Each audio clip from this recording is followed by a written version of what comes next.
Hey guys, it's Mike the Wrestling Godsmith. Sorry, I'm just making another video, and this is not for the review. This is just something I'm gonna talk about.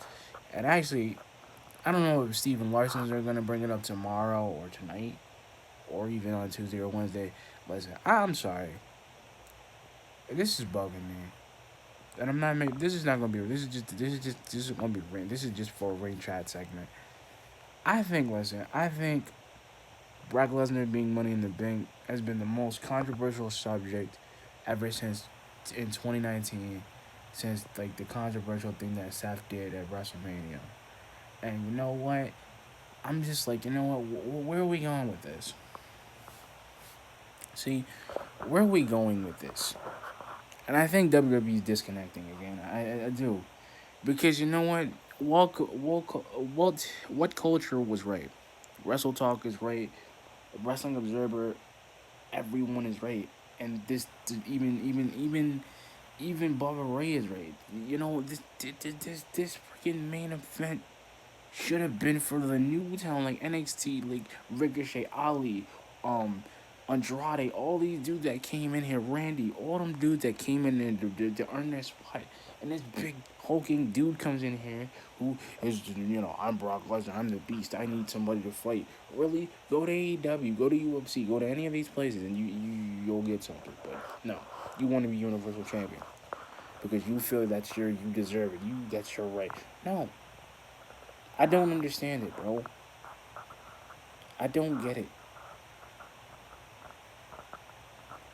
I don't get the fact that people don't understand it. People don't get it. People don't get it, bro. This is the thing. It should have been what it should have been, and I feel like there is the problem. There is a disconnect, and I'm gonna be honest. There is a disconnect, guys. Why is there a disconnect? And I'll be honest with you. Because they don't. They're doing what they've been doing in 2014 and 2015. They're going back 10, 15, they're going back 5 to 10 years already because of Brock Lesnar. And this is the point. Vince doesn't have the grapefruits to fire him. He doesn't have them. And Triple H rather fire that dude because he's not a commodity. And if anybody, I really wish I could interview Triple H and tell him like, you know what, you're the guy, you're the brainiac in Raw and SmackDown, the two brands, to make it what it is. You need to get rid of Brock Lesnar. You need to hear Brock like, oh, why do you feel like that, Mr. Smith? I'm like, listen, why do I feel like that? Because he's not a champion. He's gonna disappear again. And that's the thing. Nobody gets the thing. You want to sit and you did that with Punk. You did that. You fed him to this guy. And he was right. Paul Heyman wasn't mad that he quit. Paul Heyman's a great guy. He's a great manager. He's a great advocate. He's a respectable person, respectable businessman. But not with this dude. He shouldn't have came back. You should have told him once you lost that title, you're going to have to go in the back of the line. You're going to just sneak in because you feel you could do something. Really? And this is the thing that people don't get. I think there is a disconnect. Why? It's because how does SmackDown know how to use their talent with 205? How does SmackDown know how to use their championship materials? How do they know how to use it? But Raw doesn't seem to do it. Raw doesn't know how. Because they want to get this controversial story to get the ratings boost, which would be fine if it was for the Superstar Showdown. The Super Showdown, it would be fine if you didn't want to do it right then and there. They just keep their titles till then. But all this, the head games, the head games are for nothing. They're remotely for nothing. They're sitting there just, you know, playing a game like a bunch of idiots. And you know what? What's even smarter, and I'm being honest, I think the guy who owns the WWE, the chairman, which is Vince McMahon, the 70-something-year-old man, has lost touch. He's still trying to make a guy of the company. And you know what? Brock Lesnar could have been that guy if he didn't quit the first time. He could have been that guy if he didn't quit the first time. He could have been that guy if he was in the ruthless aggression era. He could have been that guy when they were still trying to get him to be a big star. Because Paul Heyman promised him everything. He could have been the big guy. No, he quit, went to UFC, got stronger, came back, became the big fish. And he wanted to be the big fish in Raw when John Laurinaitis was still kind of trying to control Raw, being the talent vice president of talent relations, trying to be the big guy, trying to deal with Kevin Nash, trying to deal with Punk, trying to deal with everything. And even when executive, even when Triple H was trying to be the COO, and it wasn't that bad of a deal. It wasn't bad the fact that he was trying to do this. It wasn't bad the fact that Kane was being the director of the director of operations. He wasn't. It wasn't like he wasn't trying to do anything. It was like they just couldn't think of a thing. They can't. And you guys know I'm 100% honest about everything. I have no emotion. I have no emotion for Raw because it's like they don't know what to do. And Raw is proof of it. It's a B show. But they prove to us week in and week out, month in and month out, that they have not done anything with their talent. They don't do anything with the women's talent. They don't do anything with the men.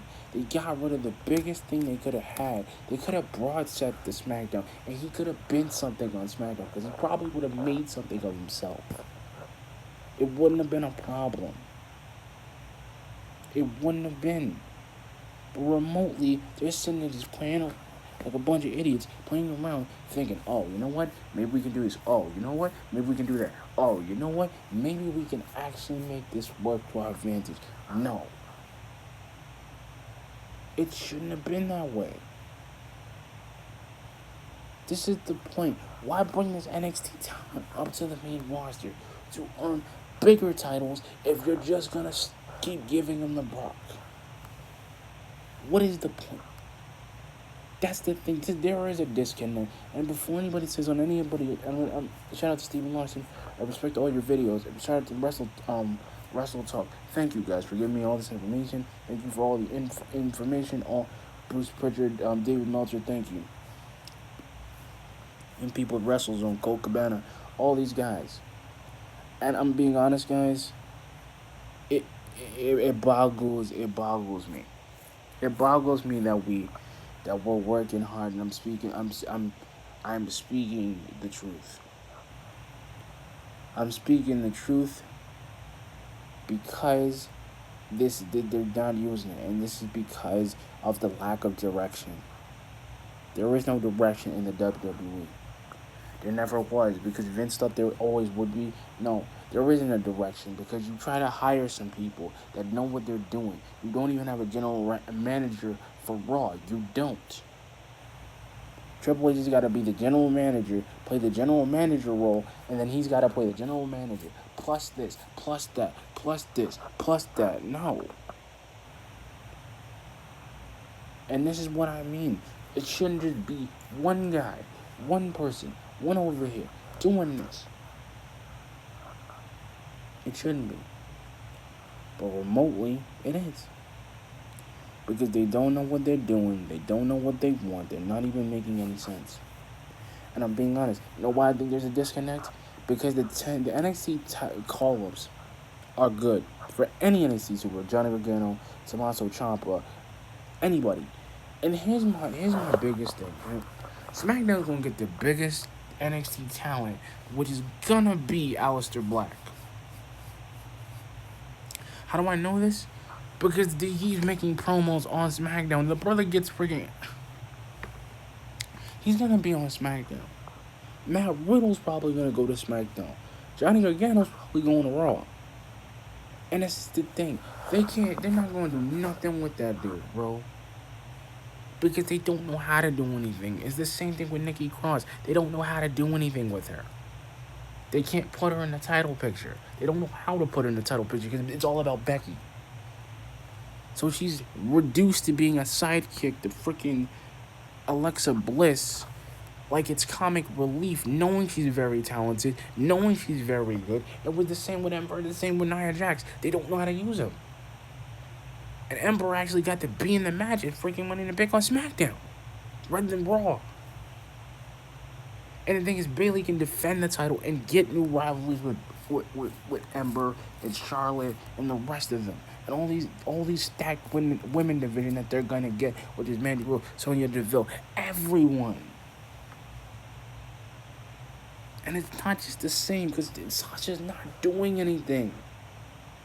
She's not. The woman's so dejected from it. The morale is so low on the women's division over there. It's so low. It's ridiculous.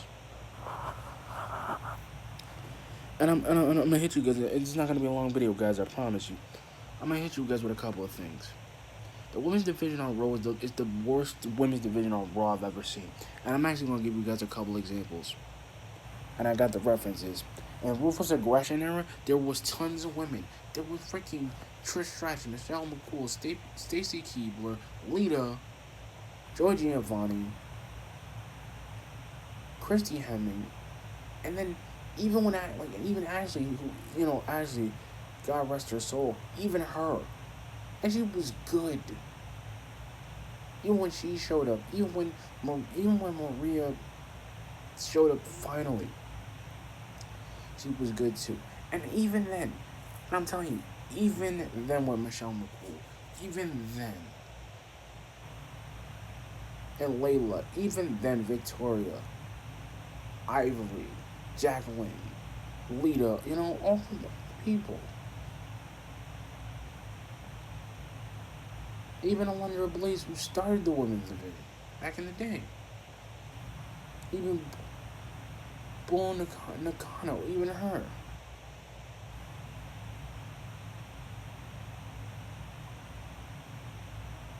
And you know what? And I'm not being the bad guy about this. I really believe in 2019, the women's division on Raw can't even hold a candle to SmackDown's women's division. Even if they got Naomi. And that's really bad. How you gonna get Naomi? You gonna get rid of Bayley for Naomi? Thinking that's gonna change up the freaking women's division. You got Natalya still trying to play that part. And you got Liv Morgan. You got rid of Liv Morgan. You got Sarah Logan, and you got her. And the funny thing about all of it, right? The War Raiders actually could have been on freaking SmackDown. Because they're better suited for that role rather than something else. That's my point. They're better suited for that role. And not being somewhere on a brand that's not going to properly use them. Those Raw Tag Team titles haven't even been shown. And that's how freaking scary it is. Look at Bobby Roode. We don't even know where that dude went. We don't even know if that dude's even on Raw or even in the WWE. Dolph Ziggler took a fucking hiatus. And the crazy part about him, he's gifted too, but they misuse him. He's been here for almost 12 years, 13 years already. When he came from NXT, I remember when that dude first came to Raw and he first got his title. And he went from getting the United States Championship, from getting Intercontinental, from getting the World Heavyweight Championship, and what happened? Then getting the Intercontinental again against Miz. Again. I remember when they brought that dude, they brought Caitlyn, couldn't do nothing for her. AJ Lee came in the mix. AJ Lee came in the mix, became the most dominant, and she was the one that started the women's revolution with Paige. And Bayley, and then it was Bayley, it was PCB, it was Paige, Bayley, and Charlotte. And then it was BAD with Sasha Banks. They had a great faction. They made the revolution a reality because NXT went to that next level. We didn't even think it was gonna go, but it did. And you know what? And I'm gonna be honest, the guys that they hired, they sent, they got on Raw and SmackDown now, like Ricochet, all the indie dudes are doing fantastically well. Even Adrian Neville, who calls himself Pac, is in AEW, but he's not really doing so well. And what really kind of surprises me, and I'm being honest with you guys, it's mind-boggling. It's surprisingly mind-boggling because of the fact he'll get up and do something. It's mind-boggling because they're not gonna use him. They're not gonna use him. They're not gonna throw a title to that dude. They're not even gonna throw a title to his waist. They're not gonna give it to him. And the joke is, everybody who could have been something, and I don't understand why they won't hire Stone Cold Steve Austin to be a freaking manager of Raw, and tell Brock, like, listen, bro, we already know who you are. I'm not afraid to stun you. That's what he should have did.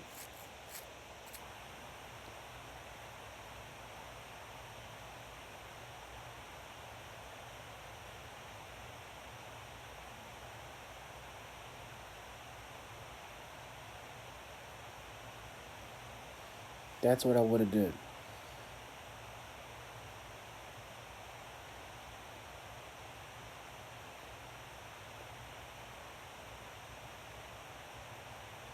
That's what I think it should happen.